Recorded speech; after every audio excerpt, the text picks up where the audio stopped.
And it's like this everywhere, whether it's the Americas or Europe or the Middle East. Vaping is a huge public health crisis. Anyway, all right, panel discussion. Next up is planning and assessment of healthcare education programs. All right, so we will be discussing healthcare education being essential for ensuring that healthcare professionals have the knowledge and the skills they need for high quality care for patients. So let's welcome our moderator, back on stage, Mr. Andrew Norris, Chairman of Anesthesiology for King Faisal Specialist Hospital and Research Center. Our panelists, Dr. Trishala Chopra, founder and CEO of the Health Medic, and Ashutosh Singh, Chief SEWA Officer, founder and representative director of the Patanjali Japan Foundation. Patanjali, sorry. All right, let's set the timer.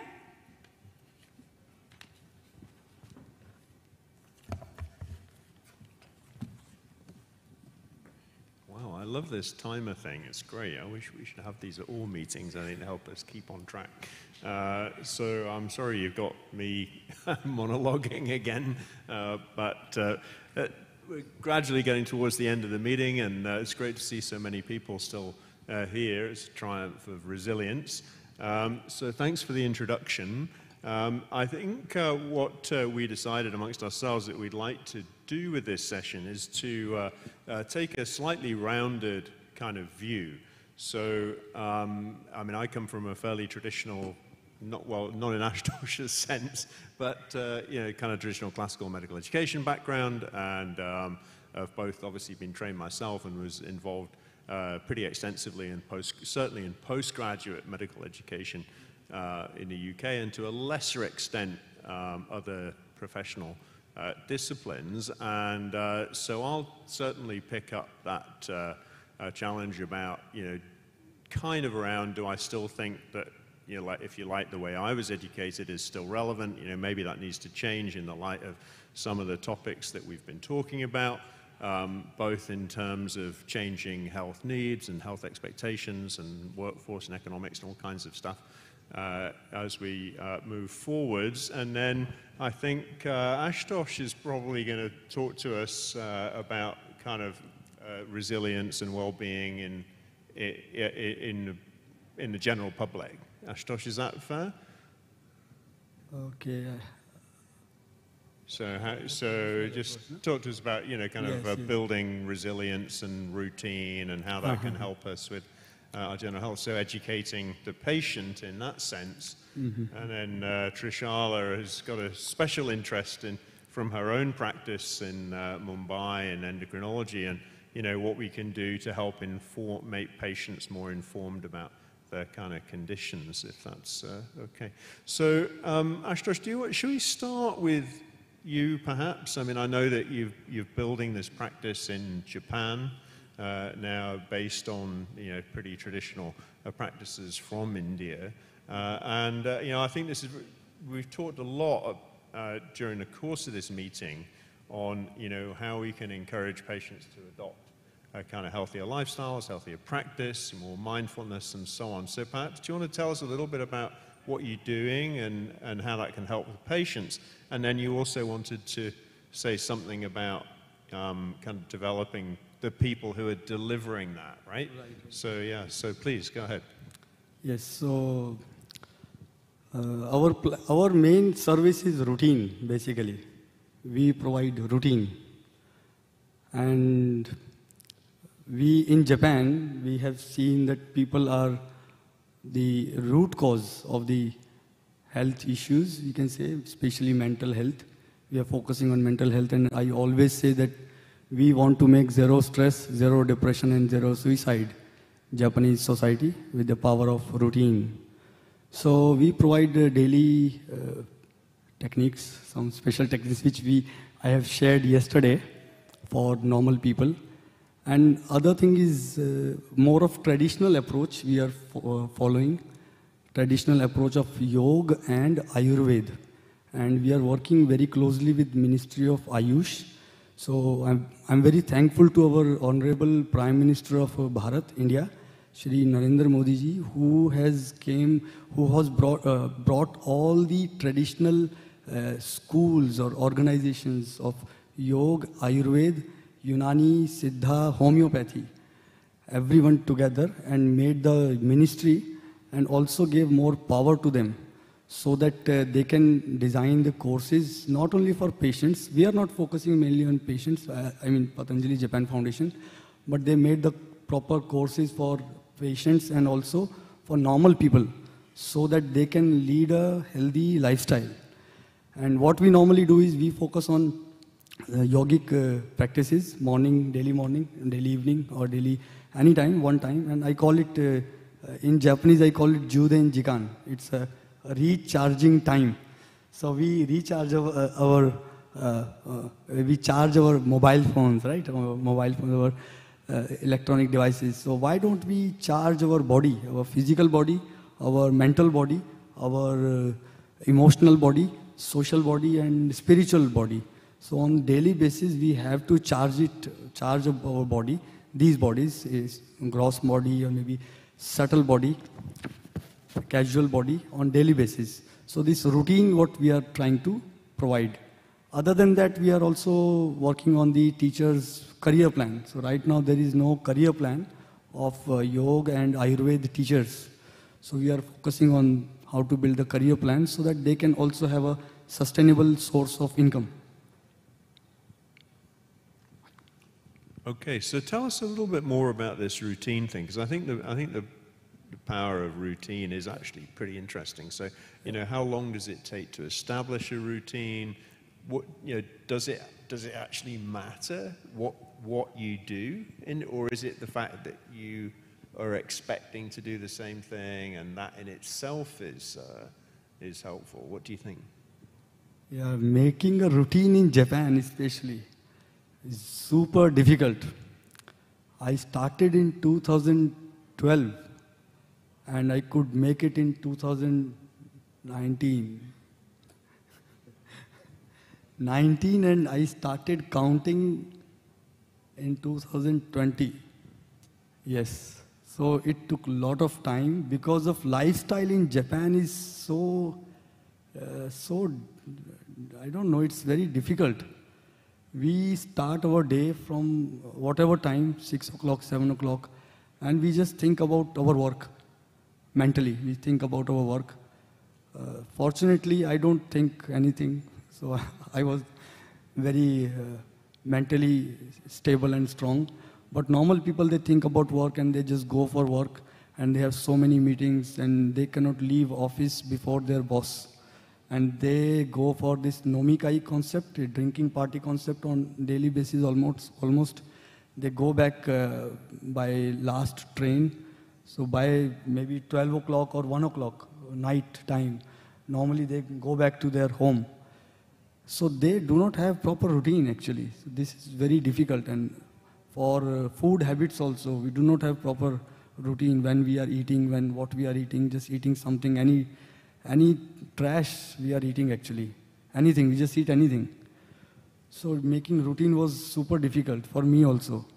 But I tried. I failed many times, tried, and then finally when we started counting, so I can say 900 days daily, more than 900 days, we are practicing this daily techniques of breathing exercise. And we are the only organization in Japan who is never missed and never delayed, not even a single minute.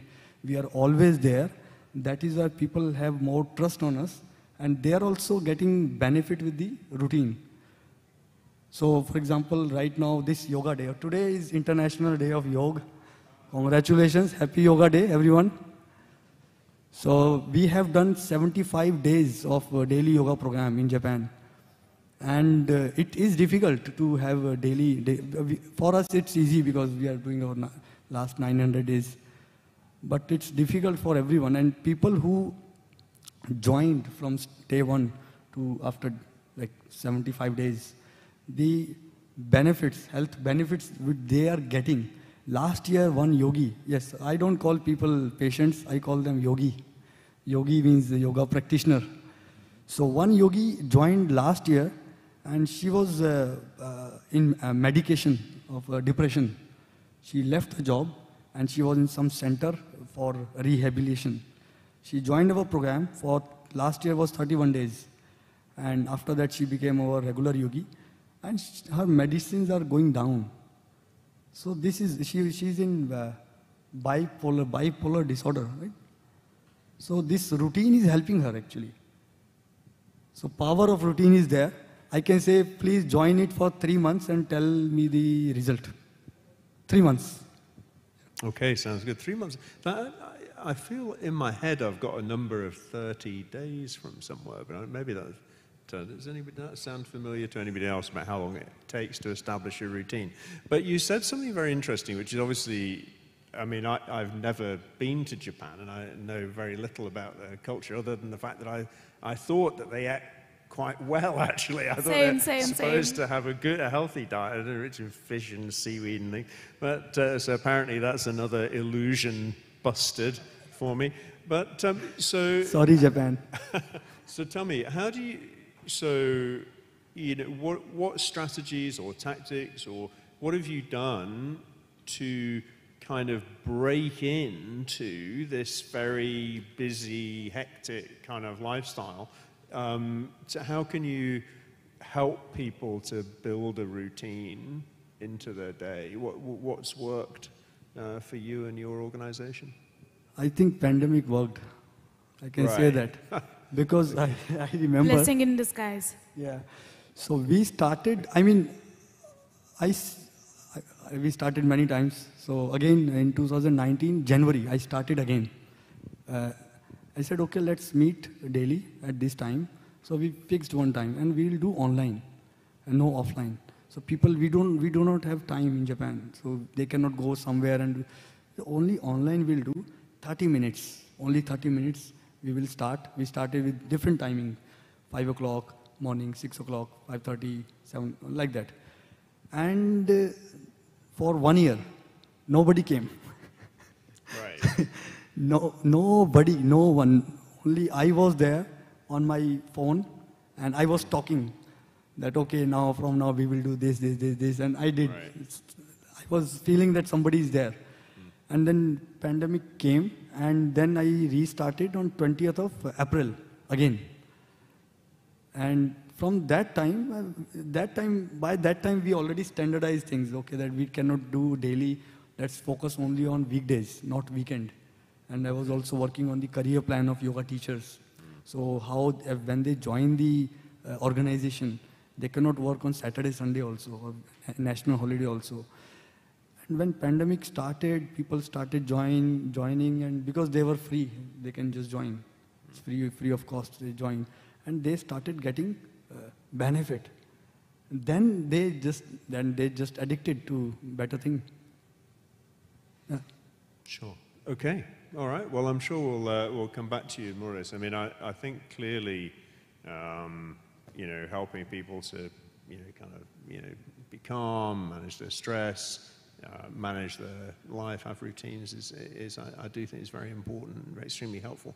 Moving on to Trish. So you explained to us about, you know, how you kind of, you know, you moved from a hospital practice and noticed that many of your patients, you know, were coming to you with quite similar sorts of issues, and you were having very similar conversations.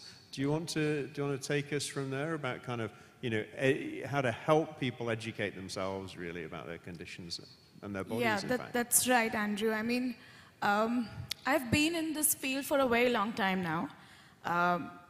Had a personal journey myself, and, you know, I've been through this. So the biggest struggle that I faced was, as a patient, I had no idea what's going on with my body. So to get simple answers like, why do I get headaches in the morning? And I have to visit a doctor to get the answer that, oh, you are dehydrated. I think that's because we're not in touch with our body, and we have no idea, there's no mind-body connect. Maybe because I was not taught about this. the entire education that I've got in school, I've studied history, I've studied geography, and trust me, I don't think when was the last time I used what I studied in my school. Forget school, I don't think I use what I studied in my med school as well. Because as the time is passing by, everything is becoming irrelevant. So how do you survive? You survive by listening to your patients. They are your biggest teachers. We keep running behind universities, we keep running behind getting certifications just for the sake of getting a certifications, okay? So I've done that all my life, just because I wanted something in front of my name. But if you honestly ask me if I'm using any of that, no, I'm not. It's just lying inside my house somewhere, but definitely not a part of my practice. So when I started talking and I started listening, I realized that my patients are teaching me something every single day. And when I started compiling it, it actually became a course. And that course came directly out of patients who are going through it. And there is a lot more than what books teaches us. If you listen to your patients, I think you pretty much get the answer to what they're looking for. It's not about us. It's not about me. It's not about me as a doctor. It's about my patients, because they are living in that body with the disease. So the most common issue or common questions that came up to me was from young girls suffering from PCOS, endometriosis, a lot of hormonal health issues. Constantly running to the lab centers, getting their ultrasound done, no idea what the report says, but still feeling miserable. So spent a bomb on the tests, but had no idea what's going on. And I kept getting these questions, like, for example, why do I crave chocolate during my ovulation phase? Or why do I have mood swings? You don't need a doctor to answer these questions. If you teach the patients, they know what to do with it. So instead of carrying a guilt of eating a chocolate during the ovulation phase, if they know why is that happening, they might be able to handle it in a very different way. So I decided that let me compile this and make a program on hormonal health, which is for my patients. And when I rolled it out, so I rolled out the first phase, and I realized a lot of colleagues asking for this information. So to my surprise, I was really shocked when a very renowned OBGY, a gynac, came to me and said that this is easy to understand. I wish it was taught to me in my med school. And that also kind of broke my heart, because it's just sad. If the doctor doesn't know how to communicate it to the patients, there's definitely a problem with the healthcare education system that we all are living in. It's all becoming more doctor-centric. It's leaving the crust of patient, which is why we are in this industry, right? That's why we are in. So that's my take, and my healthcare programs are for my patients, and then I make it a little high level for the colleagues and my nutritionists or dietitians to understand, and make it easy for the other patients to understand. So it's like a chain. You know, I normally say that lifestyle changes are contagious. If one learns in the house, pretty much everybody is trying to know what's going on. So if you get the healthcare education, if you educate the patient, the entire house gets the benefit. Versus if you treat a patient, it's just the patient. Nobody else in the house is getting the benefit. So that's my take on healthcare education. Trish, some really interesting kind of points in there to maybe tease out a little bit. So, you know, I like that point that you made at the end about, you know, if you treat one patient, you treat them one at a time, whereas, you know, if you can educate a patient and their family and so on, and, you know, I think that can have much wider impact. And I guess, I don't know, it's perhaps a little bit unfair because I didn't advise you that I was going to ask you this, but, you know, you alluded to some of the kind of ways in which you, A, came up with the idea, and B, the content, that a lot of the content came from the patients themselves. And I was wondering, you know, if we had people in the audience, you know, or ourselves, you know, thinking that they would like to develop materials to help patients understand their condition or whatever, you know, do you have any generalizable lessons from that? You know, what, you know, any thoughts on that? Oh, yes, absolutely. So it's all through experience, okay? I didn't have a mentor who could guide me to build any course or make it easy for people. I had to kind of get under the carpet to understand what's going on.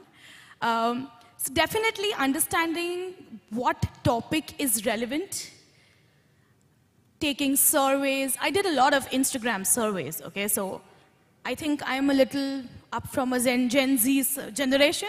So I'm a lot active on Instagram. And so I decided to take that up. And I started posting surveys, questions, very basic questions. So for example, how many of you have mood swings during your menstrual cycle? Or how many of you feel bloated during the end of your cycle? How many of you are actually tracking your cycle? So surveys on Instagram, because my entire audience is in between the 15 to 35, 40 generation.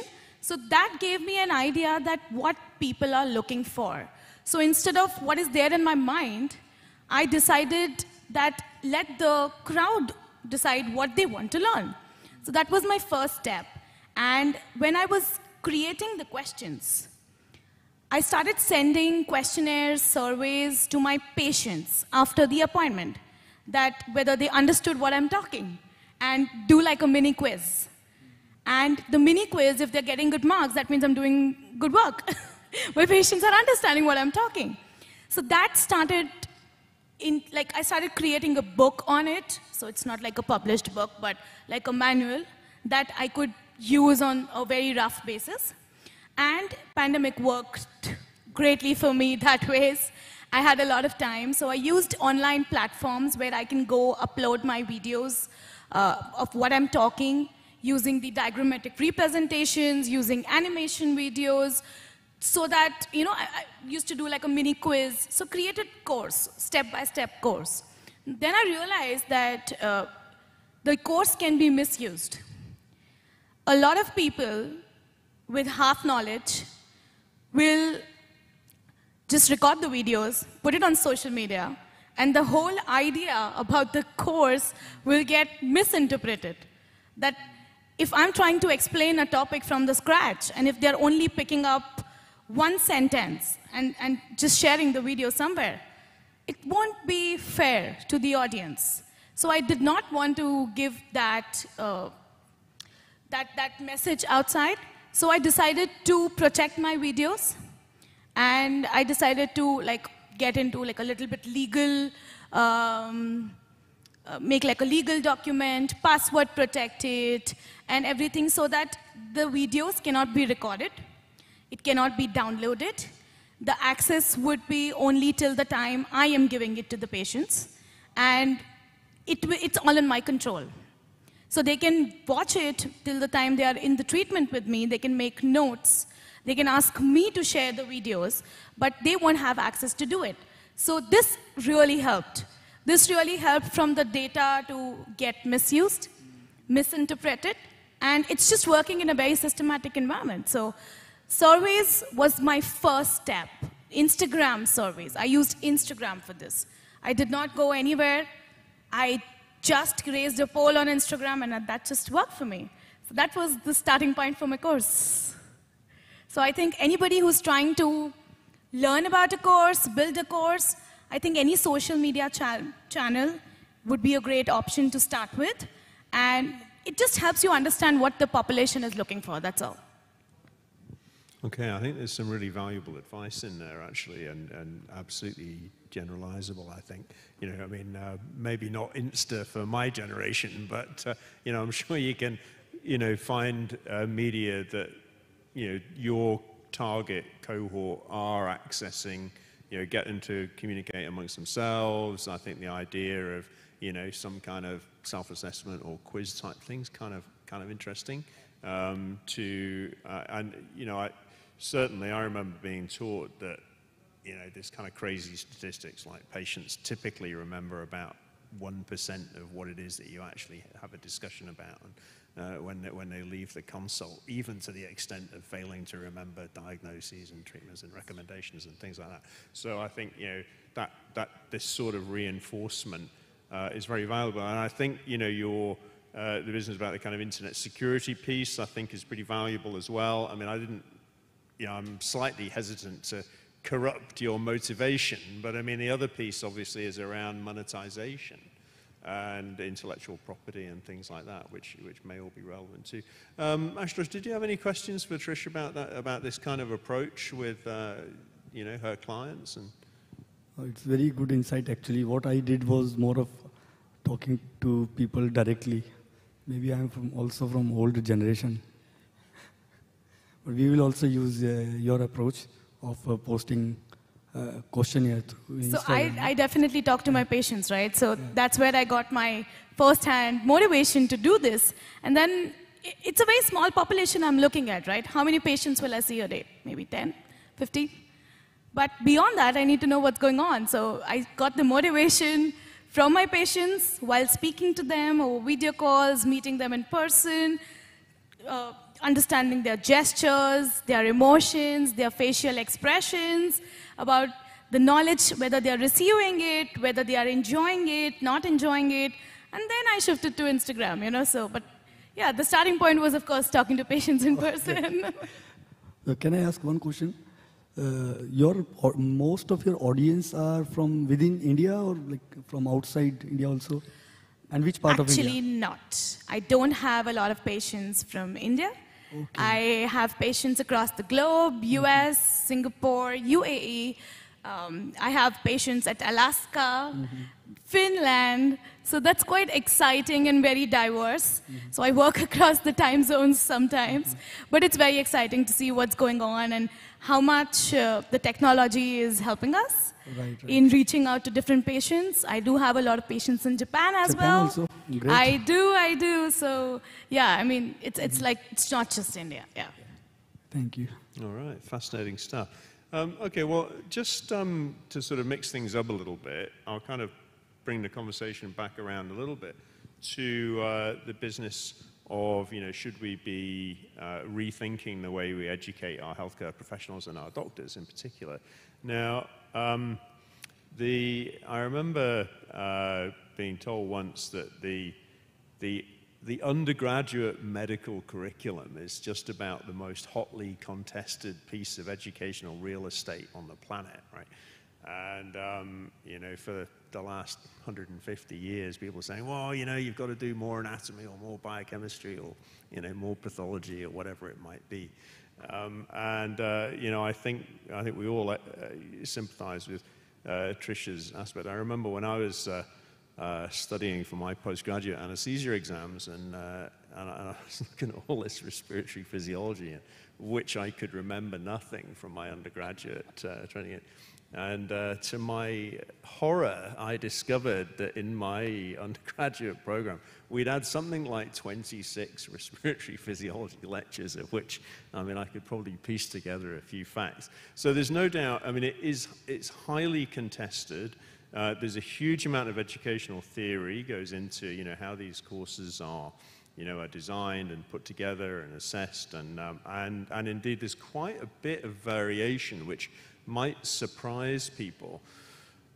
So certainly in the UK, for example, the Medical Schools Council, the medical schools have quite a lot of autonomy, although they do, I mean, to some extent, the kind of outcomes are kind of standardized, but the methods are really not. So, you know, one of the things that, you know, that might be worth thinking about is whether we feel, you know, do we have a preferred, is there such a thing as a preferred or better style for people's learning? I mean, there's been a move in the last 20 years or so to much greater emphasis on student-selected components, on problem-based learning and things like that, and less emphasis on kind of didactic teaching. And that, again, you know, the sort of educationalists are quite divided about that.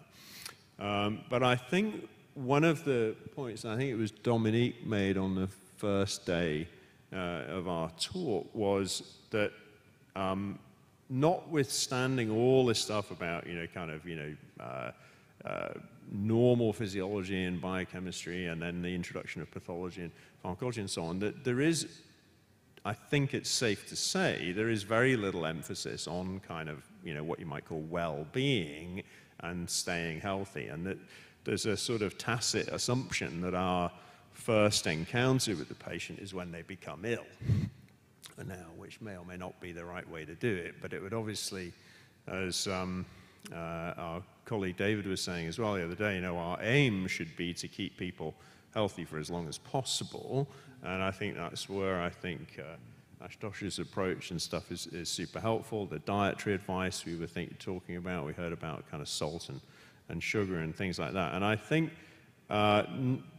most of that is not terribly complicated science to get across to our undergraduates, but the difficult bit is the implementation. So it's how do you have those conversations? I mean, even today, just earlier on, we had a bit of a difference of opinion in a panel there between you know, Andrew saying, you know, that he's pretty happy to kind of confront people with, you know, adverse health behaviors, versus Dominique saying, you know, that generally you would favor encouraging good behaviors and making it easier to make the right choices and more difficult to make the adverse choices. So, you know, my guess is that we will see more of this being introduced into the undergraduate curriculum as we go forwards.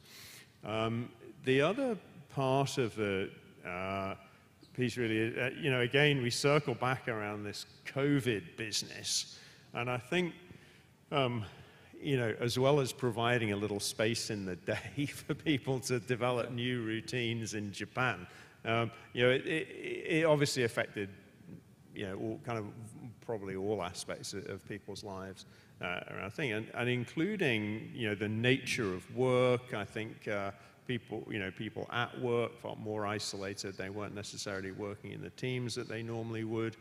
There was a sort of, particularly for frontline healthcare practitioners, there was, you know, a lot of anxiety about, you know, their own health and things like that. Maybe they were anxious about family members who were ill and so on. And I think it sort of, even if it didn't create it, I think it revealed a lot of kind of mental health problems in the healthcare workforce.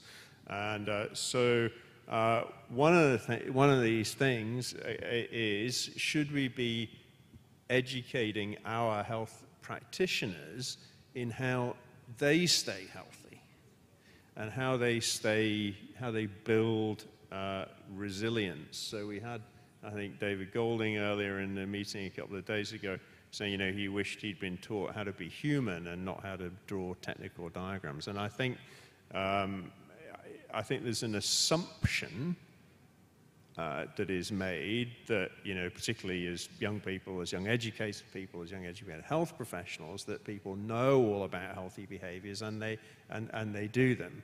And the answer is, well, some of them do and all of them don't, I think. So I think educating us on how to look after ourselves, because we won't be any use to, you know, our patients or our family if we do that. So that's useful. And then the other, we talked there about how do we communicate. And I mean, so my generation of doctors, you know, this was just creeping in, you know, communication skills. There was an acronym for it, which it was an extremely naughty acronym, which I won't share with you.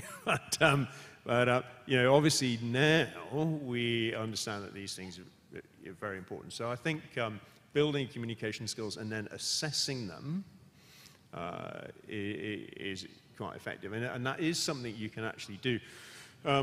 The whole assessment piece, I got slightly interested in a number of years ago in a rather nerdish kind of way, but it struck me quite powerfully at the time that there's a fundamental problem in assessing people's education and how effective it is. And broadly, if you want, if what you're really interested in is Trish an effective gynecologist, and are you imparting sensible information and managing your patients, that's kind of what I want to know. Unfortunately, it's a pretty difficult thing to measure. It's an awful lot easier to say, well, I don't know, do you know when follicle stimulating hormone is released in the cycle? And you can say, yes, it's released here and it comes from this part of the pituitary or whatever. So it's quite difficult to measure what matters in a way that is reliable and is fair to the people that you're asking the question, because that's quite important. I mean, however you choose to make these assessments, and whether you're making the assessment in order to drive learning, or you're doing it in order to quality assure the program or the public, or there are multiple reasons you might do it. But however you do it, you want to be doing it in a consistent sort of way that's reliable and is telling you something valuable. And the kind of the softer you get in terms of the outcomes, the more difficult that is. So perhaps we'll put that to the audience about novel ideas around assessment, because mine are probably a bit out of date nowadays. I think there are some perhaps really kind of bigger external influences which we probably need to recognize when it comes into the healthcare practitioner kind of education piece, and that's things like the economic reality. So we heard earlier on about the difficulties we have globally with, for example, nursing shortages, shortages of doctors. So I work in Saudi Arabia at the moment, where they're doing a lot better than they were, but there's still a substantial relative shortage of doctors, especially in kind of more remote areas which perhaps are economically depressed and things. And that's a common problem. And maybe we've heard a little bit this last few days about how technology may start to democratize that. But nevertheless, the economics of providing an effective healthcare workforce is super challenging. So maybe we need to be thinking about different people doing things differently that's less resource intensive. And not only who's doing it, but how are they doing it? So can they deliver whatever that means? Can they deliver healthcare or healthcare education or resilience? Can we deliver that in an efficient way through use of social media or communication or telemedicine, whatever it might be? And that begs the question. Maybe you obviously need professional input into that, but you don't necessarily need to have kind of super expensive, scarce people resources actually delivering it. So I mean, I've done a bit of a major brain dump in the last few minutes. I don't know whether Trish or Tosh, you've got any thoughts about some of those ideas? Yeah, well, sure. Start with assessment by all means. Yeah. Okay. What we have done is, I'll tell about what we are doing. So, according to my research in Japan, I never found any career plan of yoga teachers. And first of all, image of yoga is very much not properly conveyed. Yoga is something like doing some weird poses with some branded clothes with energy drink, and it's some expensive sports by rich ladies who has time and money both. But as I said yesterday also, yoga is a foundation of life. But how to quantify it, that is very difficult. And in Japan especially, what they do is, it's like a self-employed thing. not a business. It's a self-employed people. They go to Rishikesh in India. They do some 200 hours of some course from some institute and have some certification and try to teach something, some pose. And they think that it is, if you do some complex pose, you are going to be more cool. It's more of like fitness thing. And they rent a place, then they collect the people, they do sales, promotion, everything by themselves. And they cannot focus on the actual content of yoga. And many people are they are injured because of their yoga practice. And there is something like hot yoga in Japan. Those teachers are also under very much depression. Yoga teachers in depression. So what I thought is we have this career plan. Like I started my career as an engineer, so I have a career plan. Like I go to the company, I will be engineer, then I'll do something, I'll be maybe leader, manager, or maybe CEO or something. So we have this type of career plan. Why we do not have career plan for yoga teachers or Ayurveda teachers? They should only focus on the actual content, the yoga, how to teach the yoga. So in our organization, we have this principles for excellence, and we have this matrix. It's in Japanese, Shin, Gi, Tai. Tai is physical, Gi is technology, techniques, and Tai is Shin, Gi, Tai. Shin is more of spiritual thing. So it's because yoga is a discipline, it's a sadhana, discipline. In Japanese also we have do. It's like a karate do, judo, right? Sado, like that. So it's same concept of India and Japan. So based on that, we have this career plan, this matrix. So we have proper competency chart, and we have evaluation criteria. What you are going to do in this type of excellence, principles for excellence, to go to next grade or next rank. And in routinization also, we have this proper, we have done quantification of this routine. It's not like routine, if we make it very strict, that daily you have to do it, then it itself will give stress to everyone, right? So what we have done is, we made this belt system, like we divided 1 month in 3 parts. So less than 10 days, if you practice yoga, you will be green belt yogi. If you practice more than 10 days, you will be white belt yogi. And if you practice more than 20 days, you will be kesari belt yogi. Kesari is the color of courage. It's a saffron color. So kesari belt yogi. Now we can do research that if you are kesari belt yogi for 3 months or 6 months, this type of problem are going to be solved. Ashutosh, yeah. I think there's some really interesting stuff in there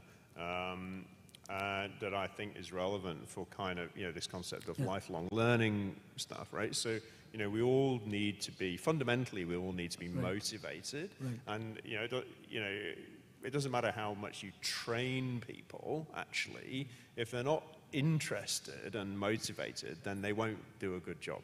And I think this is one thing, having, like some kind of roadmap by which you can measure your progress is actually really helpful. And it's something that I think a lot of healthcare practitioners actually don't have.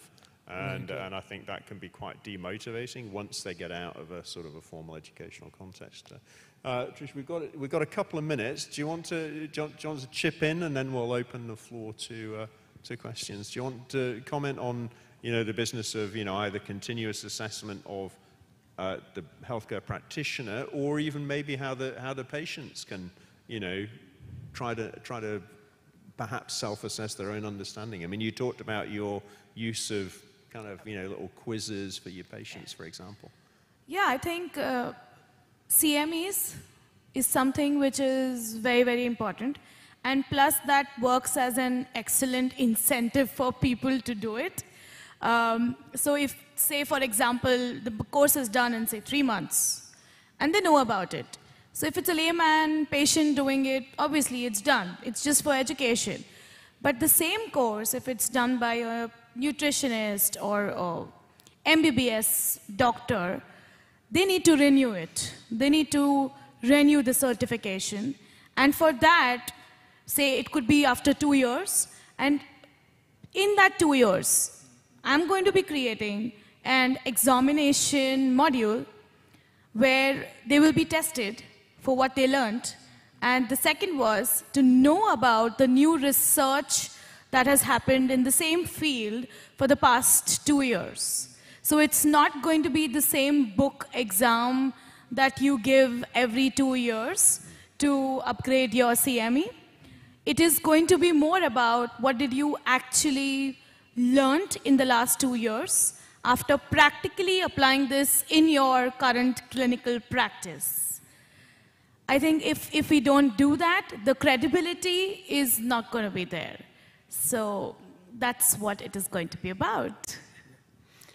Well, thanks very much, Trish. I quite like that idea, actually. I mean, I'm pretty skeptical about the whole collection of CME points as a thing. And, you know, the fact that you kind of rock up to some meeting and walk away with some points in your pocket. But I think your idea of, you know, actually getting people to engage with that and suggest what they've read or learned or something is quite a valuable point. Okay, well, we're kind of we're running the clock down here quite quickly. Any questions from, you know, our audience?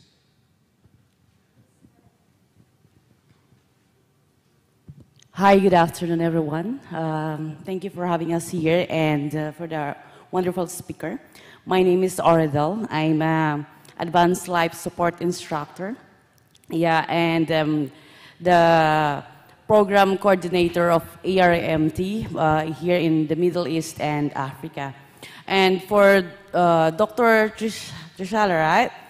I agree with you. You know that CME thing, the continuous medical education. Why? Would you believe, sorry, I'm gonna get this one. Would you believe me that I encountered doctors, nurses, who doesn't even know what is how to, you know, execute high quality CPR or compression, which is as easy as 1, 2, 3. Would you believe? And they are licensed here. It's as a nurse, I made a how do you call this one? An oath to protect and preserve life. But seeing your students who pass in the licensure but not able to provide a simple compression, it's like there's something needs to be done because we cannot undo, you know, we cannot undo something that is done, and it's breaking really. And I had one experience as well that one of my students cried right in front of me. Because he did a he did a CPR to his father. And when I was teaching him, he started crying because he said, I was doing the wrong thing. And his father died on his hands. So there is the gap, like you mentioned, those certificates that we gain, you know, for just something in our name. Honestly, it's useless if we are not using it. And we don't put those in practice. Sorry, is there a question? No, I'm just validating her right away. Yes, thank you so much for that. Yep. I think that's absolutely right. And that's why, I mean, I've done so many CMEs, but if you ask me, do I remember what was taught in it? Nope. Do I apply it practically? Nope. Okay? So the CMEs should be in a way that the course is not interesting, you know? Sometimes the course is, they're not talking on to the point. So the course has to be interesting. It should be relevant to what you are actually clinically practicing. So that's what the CMEs is all, it should be about. Thank you. Thank you very much, panelists. Please put your hands together. Sadly, we're all out of time. We must move on. I'll stay here because... yes, absolutely. You stay right where you are. It's now time for our last panel of the day, and the discussion is what's new in diabetes research. So this is a disease that affects 415 million